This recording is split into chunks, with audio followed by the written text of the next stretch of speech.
তো গতকাল ছিল শ্রাবণ মাসের প্রথম সোমবার। তো সে প্রথম সোমবারে আমরা চলে গেছিলাম আমাদের বাড়ির থেকে অনেকটা দূরে একটা মন্দিরে। সেই জায়গাটার নাম হচ্ছে কুলগাছি।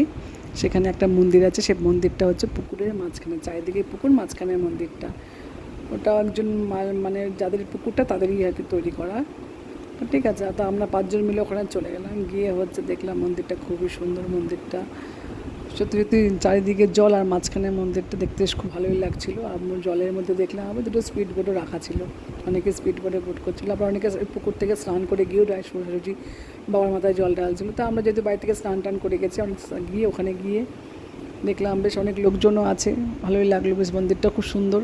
গিয়ে বাবার মাথায় জল ঢাললাম, জল টল ঢেলে তারপরে একটু সবাই মিলে একটু ফটো টটো তুলে একটু গল্প সুযোগ করে বাবার কাছে প্রার্থনা করে তারপরে আমরা আবার বাড়ি চলে এলাম। তার সঙ্গে তোমরা যদি কেউ যেতে চাও, যা যেতে পারো, মন্দিরটা খুবই সুন্দর। আর সবাই তোমরা ভালো থেকো।